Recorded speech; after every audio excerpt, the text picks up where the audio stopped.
Hello friends, so in today's lecture we are going to see the PYQ analysis of the question paper 2023 up to question number 25, 1 to 25 already analyze कर चुका हूँ. So these are the questions from 26 onwards, 26 to 32. So इस video में हम this 7 questions देखेंगे जिनका analysis detail में हम देखेंगे. Okay, so question number 26, which of the following best describe the concept of small farmer large field? One concept is given, that is small farmer large field, and 4 options are given.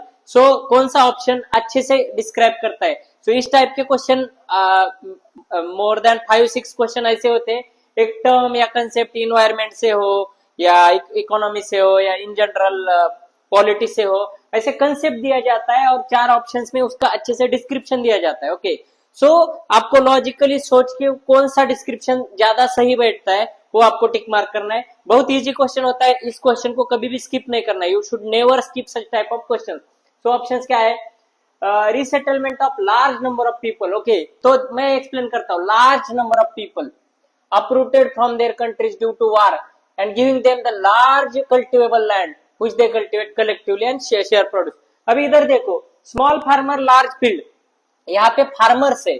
इस option में कहीं पे भी farmer का option नहीं दिया है. देखो, लार्ज नंबर ऑफ पीपल बोला है और वो भी large number of people, not the farmer. Okay, large number of people बोला है, तो ऊपर क्या बोला है? Small farmers large field. तो ये लार्ज नंबर ऑफ पीपल मतलब कितने लार्ज, जब भी लार्ज नंबर या ऐसे वर्ड आता है और ऊपर से क्या बोल रहे? Large cultivable land. एक तो कल्टिवेबल लैंड का शॉर्टेज होता है everywhere, in every country, in every place, in every city, in every village. The cultivable land is always short. Okay, so large number of people को large cultivable land अगर देना है तो it will be more shortage. Okay, तो इसलिए इस type का option जब भी देते हैं तो वो रॉन्ग होता है. Okay, resettlement of the people, large number of people, वो भी किसकी वजह से? वॉर की वजह से शिफ्ट हुए, मतलब कि uprooted from there country due to war. War की वजह से एक कंट्री से दूसरे कंट्री में आते हैं और उनको लार्ज कल्टिवेबल लैंड दे रहे हैं. As the option is describing, it is totally wrong, क्योंकि एक तो you are encroaching the other country और वहां पे आपको लार्ज कल्टिवेबल लैंड कौन देने वाला है? ओके, सो ऐसे दिमाग लगा के सोचना है. इसलिए ऑप्शन नंबर 1 एलिमिनेट हो गया. Similarly option number B and C में देखो, many marginal farmers in an area. तो जब भी ऑप्शन के बिगिनिंग में थोड़ा सा मतलब कॉमन सेंटेंस आता है ना, उन दोनों में से एक आंसर होता है. वो भी एक लॉजिक मैंने ऑलरेडी एक्सप्लेन किया है कि many marginal farmers in an area, इतना सेंटेंस कॉमन है दोनों में, तो ये दोनों में से तो कोई तो एक आंसर होने वाला है. ये तो हमें पक्का सोचना है, क्योंकि इस टाइप का लॉजिक मैंने 100 टाइम्स, मोर देन 100 क्वेश्चंस में इस टाइप का लॉजिक आया है एंड इट सही बैठता है. It will definitely click the logic. तो ये दोनों में से एक आंसर है. तो क्या है? Many marginal farmers in an area organise themselves into groups and synchronise and harmonise selected agricultural operations. Okay, तो अभी देखो, एक तो many marginal farmers in an area organise करना है उनको खुद को, किसमें? ग्रुप्स बनाना है. ओनली ग्रुप्स, व्हाट्सएप ग्रुप हो या उनका ऐसे एक ग्रुप बनाते, एक सब लोग इकट्ठा होके डिस्कशंस करते. WhatsApp group is one example. Okay, इस टाइप का ग्रुप बनाते, कुछ कमेटी बनाते अपने आप में, उसको कुछ ज्यादा खर्चा नहीं होता है. Okay, they don't need to pay anything, just they are sharing the ideas. Okay, so this is very practical solution. Okay, synchronize and harmonise selected agricultural operations. और क्या करते हैं? उनका सपोज किसी का 1 एकड़ लैंड है, किसी का 2 एकड़ लैंड है, किसी का 3 एकड़ लैंड है, सबका मिलके एक ट्रैक्टर खरीद के लाते हैं या रेंट पे लाते हैं, सबका सिंक्रोनाइज करके एक ही साथ उसका एग्रीकल्चर का ऑपरेशन जो होता है, जो भी करना है एग्रीकल्चर में, वो साथ में करते, एक ही टाइम पे, एक ही दिन या 1 दिन 2 दिन में फिनिश करते एक ही जगह पे, तो खर्चा कम आता है, everything. So it nicely describe the small farmer large field. मतलब कि 2-3 स्मॉल फार्मर या 10-15 स्मॉल फार्मर एक जगह पे आते हैं एंड उनका फील्ड लार्ज हो जाता है, 1-1, 2-2 एकड़ करके लार्ज हो जाता है. So this becomes the correct answer. Okay, now C option क्यों रॉन्ग है बताता हूँ. Many marginal farmers in an area make the contract, ये कॉन्ट्रैक्ट बना रहे with corporate body, surrender there land. कौन सरेंडर करेगा? Nobody will be easily ready to surrender the land. और ऑप्शन में only small farmer large field, इसमें option में मतलब क्वेश्चन में किधर भी कंपनी का या किधर भी कॉन्ट्रैक्ट का किधर भी कोई भी पॉइंट नहीं आया है। तो option B only nicely explain करता है कि हाँ ग्रुप बना रहे हैं, एक साथ आ रहे हैं और एक साथ ऑपरेशन कर रहे हैं। बट इधर क्या कर रहे हैं, कॉन्ट्रैक्ट कर रहे हैं, अपनी लैंड भी सरेंडर कर रहे हैं, and then for the fix term and the corporate body makes the payment देते हैं, कारपोरेट बॉडी पेमेंट देता है टू द फार्मर्स। तो ये सब इम्प्रैक्टिकल, मतलब this will be possible but ये जो क्वेश्चन में पूछा गया है उससे तो रिलेट नहीं हो रहा है, small farmers large field only. तो इसलिए ये वाला ऑप्शन कट होता है। And option number D, A company extend loans, अभी कंपनी क्या करेगी, लोन देगी, टेक्निकल नॉलेज भी देगी, मटेरियल इनपुट्स भी देगी, and number of small farmers, मतलब बहुत सारे स्मॉल फार्मर्स को ये सारी चीजें देंगी। और वो क्या करेंगे, एग्रीकल्चर कमोडिटी जो कंपनी को रिक्वायर्ड है वो कमोडिटी वो कमर्शियल लेवल पे कमर्शियल प्रोडक्शन के लिए करेंगे। तो दिस में भी आल्सो वन कंसेप्ट, बट इधर भी कंपनी का जिक्र हो रहा है, इधर भी कारपोरेट बॉडी का जिक्र हो रहा है। तो ऑप्शन में क्वेश्चन में स्मॉल फार्मर्स पूछा है, स्मॉल फार्मर्स लार्ज फील्ड, तो ये कंपनी वर्ड, ये corporate body word will not relate any relation with the question, इसलिए डी ऑप्शन भी रॉन्ग है। तो ओनली बी ऑप्शन सही बैठता है। तो ऐसे क्वेश्चन को बहुत डिटेल में एक्सप्लेनेशन, बहुत डिटेल में एनालिसिस का जरूरत होता है। It takes time but practice कर करके आपको डेफिनेटली आएगा। ओके, सो इसका आंसर हो गया B option. Now question number 27, how many are the correct statements. Correct statements आपको पूछे हैं, तो करेक्ट स्टेटमेंट पूछा है। पहला क्वेश्चन क्या है, government of India provides MSP मतलब minimum support price for the niger seed. और मैंने बताया है जब भी एक टर्म का साइंटिफिक नाम ऑप्शंस में देता है ब्रैकेट में जब भी साइंटिफिक नेम आता है, what ever may be the one flora, one fauna और वन क्रॉप और वन बोटेनिकल नेम, कुछ भी हो, उसका जनरल नाम के साथ ब्रैकेट में अगर साइंटिफिक नेम देते तो that options become correct. That is one logic. Okay, और दूसरा एक लॉजिक है, फर्स्ट ऑप्शन में जो वर्ड है उसी वर्ड को पकड़ के अगर सेकंड ऑप्शन बनाया तो दैट ऑप्शन आल्सो करेक्ट। क्या है, niger is cultivated as a kharif crop. Even आपको पता भी नहीं है, मुझे भी पता नहीं, सपोज कि नाइगर खरीफ क्रॉप है या रबी क्रॉप है। ओके, अगर आपने एक तो एमएसपी में जो भी क्रॉप्स है, मिनिमम सपोर्ट प्राइस में जो भी क्रॉप्स है 23 या समथिंग, वो सब क्रॉप्स का आपको डिटेल में पीवाईक्यू एनालिसिस के नोट्स में अच्छे से दिया है, क्योंकि एमएसपी पे हर साल क्वेश्चन आता है। ओके, सो 23 क्रॉप्स, कौन कौन से क्रॉप्स है, खरीफ है, रबी है, किधर आते हैं, every detailed information is there in the notes, और आपको खुद को भी पढ़ना है। एक हो गया, but even you don't know, फिर भी देखो first option MSP Niger scientific name की वजह से फर्स्ट ऑप्शन करेक्ट है। फर्स्ट ऑप्शन में जो मेन कीवर्ड है उसी को पकड़ के सेकंड ऑप्शन बना दिया, इसलिए second option also correct. And third option देखो, some tribal peoples, some word आया, नॉट ऑल, सम वर्ड आया है, सम, मेनी, ऐसे जनरल वर्ड जब आता है तो दैट ऑप्शन आल्सो करेक्ट। क्या ऑप्शन है, some tribal people in India use niger seed oil for the cooking. Simple है, नाइगर सीड का कुकिंग के लिए यूज करते हैं, एंड वो भी सम ट्राइबल पीपल बोला है। It is not saying all the tribal people, और it is not explaining which area tribal people, कि हाँ the tribal people in the Maharashtra और tribal people in the Chhattisgarh, they are in general बोला है। तो ऐसे इन जनरल स्टेटमेंट जो होते हैं, that statements are definitely correct. तो इस हिसाब से all the 3 options are correct. So इसका आंसर हो गया सी, ऑल 3। ओके, सो इस तरीके से आपको सोचना है। आपने कितना भी पढ़ा, even you study lot of the things, still the prelim will be hurdle. आपको ऐसी चीजें आपको क्लिक करनी ही पड़ेगी। Okay, so let us move to the next question, question number 28, how many are considered intangible investments. Intangible, तो intangible का meaning क्या है, जो भी फिजिकली प्रेजेंट नहीं है, which is there in the software और नॉलेज के, मतलब इंटेंजिबल एंड टेंजिबल में क्या फर्क है। टेंजिबल इज द, देखो this black board, this white board is a tangible thing. Okay, this white board is a tangible thing because इसको एक प्लेस लगता है। But what ever I am explaining with my knowledge, जो भी मेरे पास knowledge है, वो जो एक्सप्लेनेशन दे रहा हूं, that is the intangible thing with me. Okay, intangible means जो भी आंखों को दिखता नहीं है, but it is there. Okay, like tangible means एक कंप्यूटर है, that is the tangible thing. But उसमें जो सॉफ्टवेयर थिंग्स है, सॉफ्टवेयर जो दिखता नहीं है बट जिसकी वजह से काम होता है, उसको बोलते हैं इंटेंजिबल।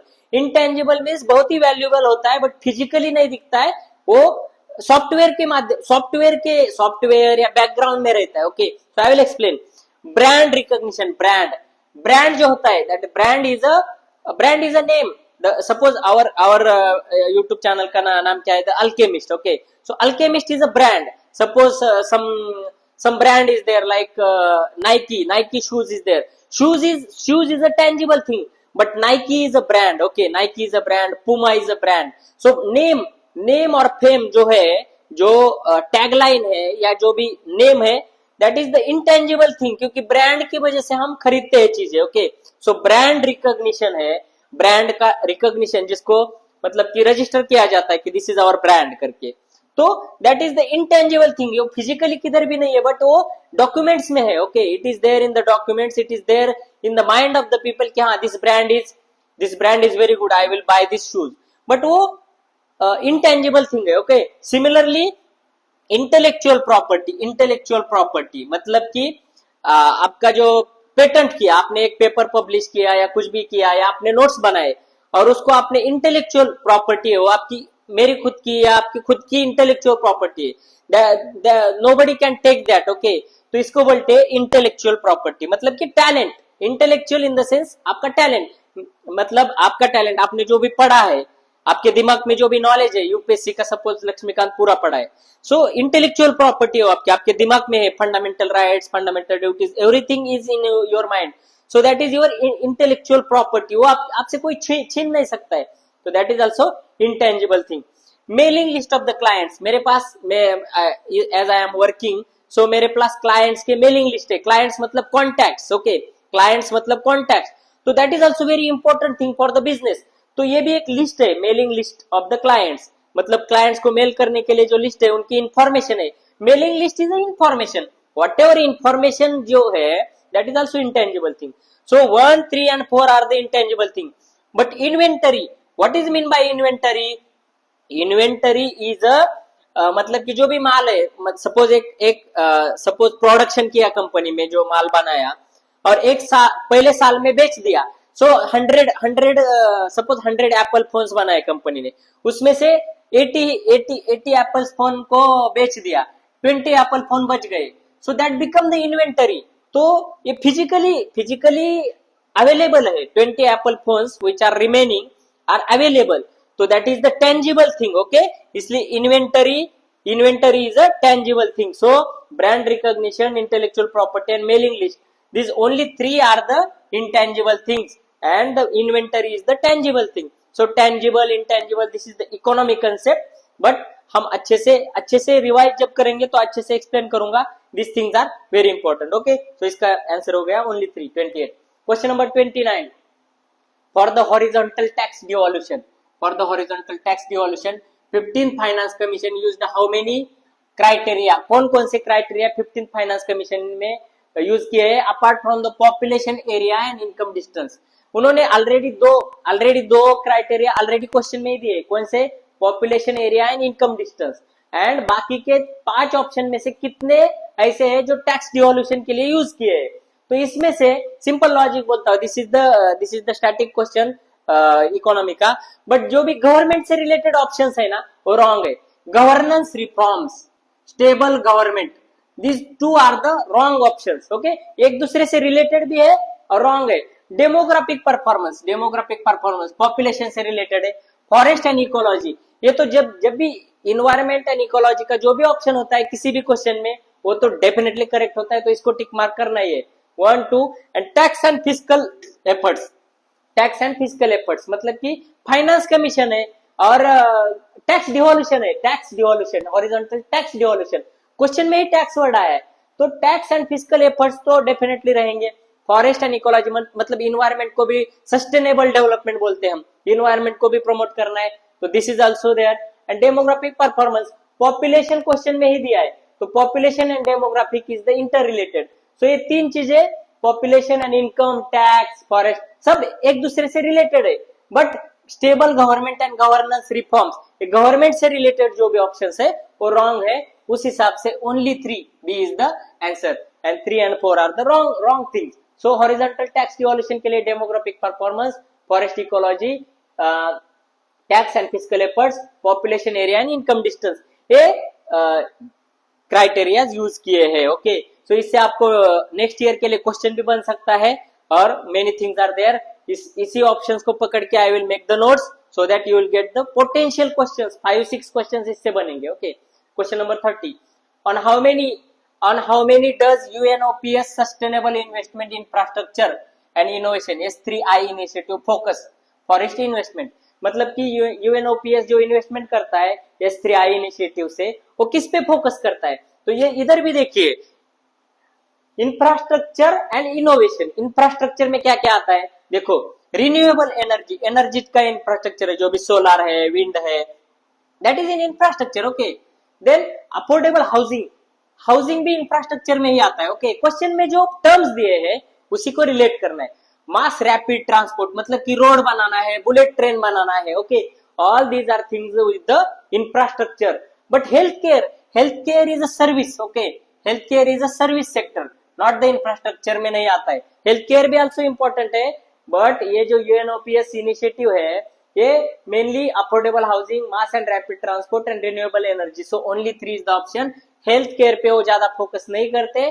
तो आई वॉन्ट टू से कि क्वेश्चन में जो टर्म्स दिए, आपने देखो कितना भी पढ़ लिया, it will not help much. आपको पढ़ना है, बेसिक चीजें आपको पढ़नी है, एक सिलेबस दिया होता है उसको पढ़ना है, but many things are there जो आपको ऑन द स्पॉट एग्जाम में क्वेश्चन समझ के, ऑप्शंस देख के ऑन द स्पॉट नेविगेट करना है। इसीलिए मेरा प्रयास रहता है कि I continuously keep analyzing the question papers. Okay, तो कंटिन्यूअसली एक बार एक क्वेश्चन पेपर का एनालिसिस होने के बाद फिर से I will revise from 2011 to 2024 again in detail, थोड़ा सा अच्छे से, मतलब कि एक एक पॉइंट फिर से अलग तरीके से कितना और क्या क्या एक्सप्लोर कर सकते हैं, उस हिसाब से हम करने वाले। ओके, सो इसका आंसर हो गया only 3।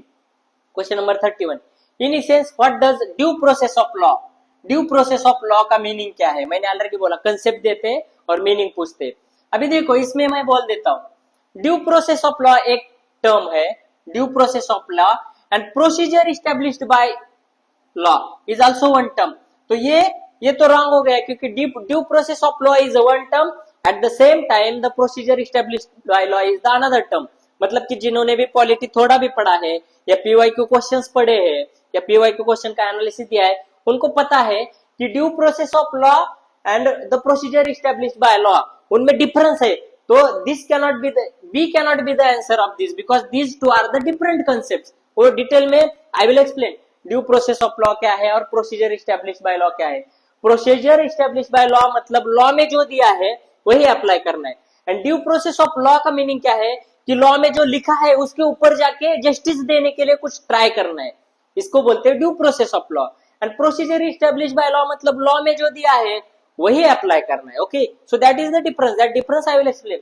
So due process of law का meaning procedure established by law तो हो ही नहीं सकता।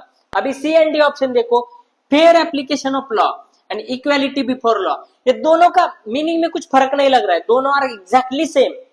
तो एक तो दोनों आंसर होंगे या दोनों नहीं होंगे, लॉजिक समझो आप। Fair application law, fair application of law and law, मतलब लॉ, अगर लॉ तो दोनों में है, fair application and equality, fair application का ही मीनिंग इक्वालिटी है। तो एक तो दोनों आंसर रहेंगे या दोनों आंसर का ऑप्शन है ही नहीं, इसलिए दोनों आंसर नहीं है, दोनों को इलिमिनेट करो। तो ये इलिमिनेट हो गया, ये इलिमिनेट हो गए, बचा कौन सा? The principle of natural justice. Due process of law का मीनिंग है नेचुरल जस्टिस का प्रिंसिपल। तो option number A is the answer. इस टाइप के पॉलिटी के डेफिनेटली 2-3-4 क्वेश्चंस डेफिनेटली रहते हैं, इनको रॉन्ग नहीं करना है। when we will revise the PYQ, ऐसे वाले क्वेश्चंस हम सारे क्वेश्चंस डिटेल में करेंगे। Okay, so last question, question number 32।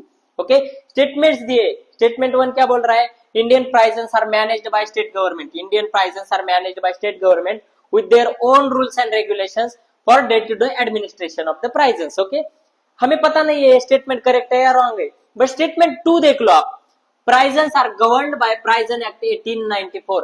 ऐसा एक्ट का नाम जब देते हैं ना, और उसके बाद कॉमा करके व्हिच एक्सप्लेन्स या व्हिच एक्सप्रेस ऐसे जब देते हैं, तो दैट स्टेटमेंट इज करेक्ट।